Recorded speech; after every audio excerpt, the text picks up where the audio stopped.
bus. What are you doing?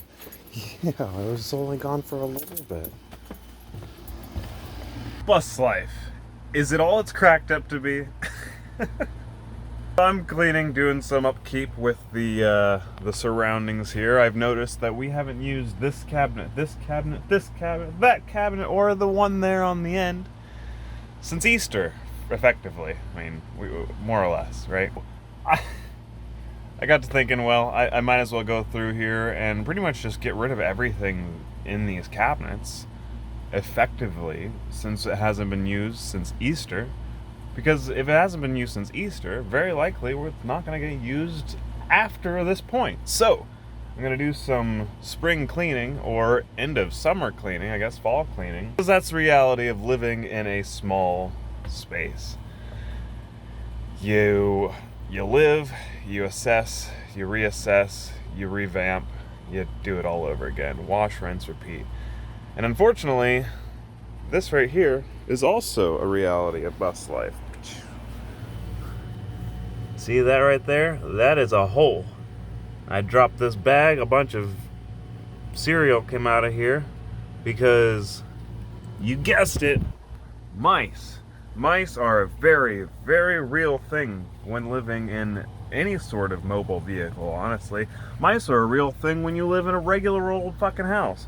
So there's no reason to believe that you won't run into mice issues in your house. You will find holes in things, such as what I've just pointed out to you.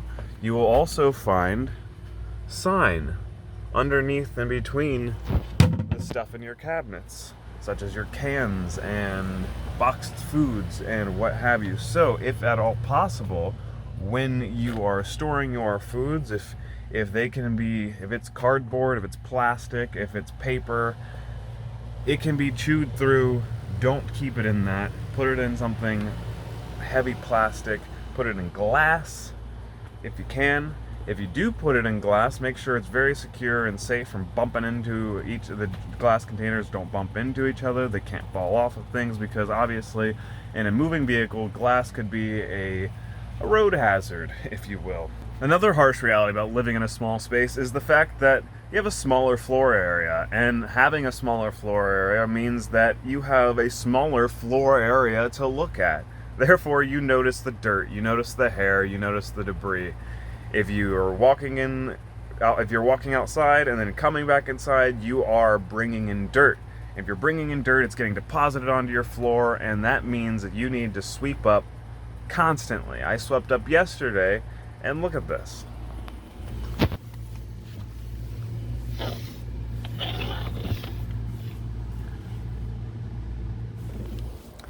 Now granted, I have 2 dogs and a cat. There are 3 people currently living in this bus. Myself, my fiance, and my best friend Taylor, who is currently working on his camper, living here, working on his camper, and then he'll move into his camper. And I swept yesterday.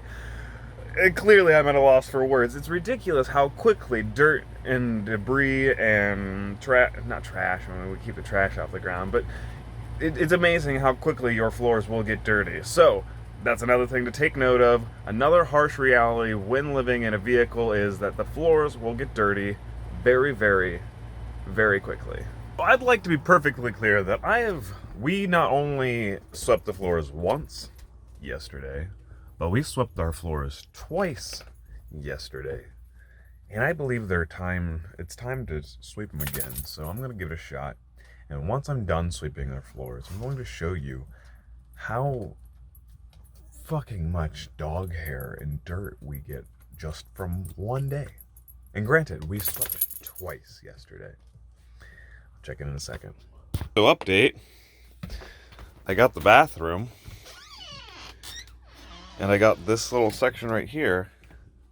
And the freaking broom broke. Ugh! I guess fuck. Right. I live in a bus. I can't just go throwing my arms everywhere. Anyway. Yeah, I guess I've swept the floor too many times. Go, Chippers. You're walking through the dirt pile. Go on the bed. Go. On the bed.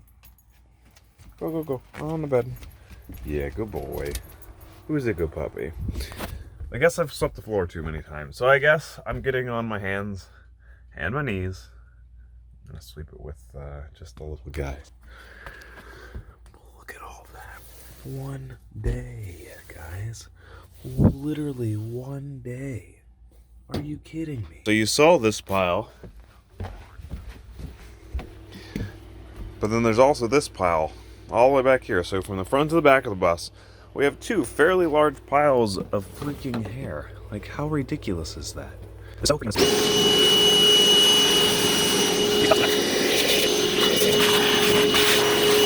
Yeah, those are just a couple harsh realities about bus life. But other than that, I have to say, I mean, look, we've got all of this space, plenty of room. Bus life is pretty fantastic. It fits and suits my needs, it suits Caitlin's needs, it suits our needs, it suits our dog's needs. It might suit your needs.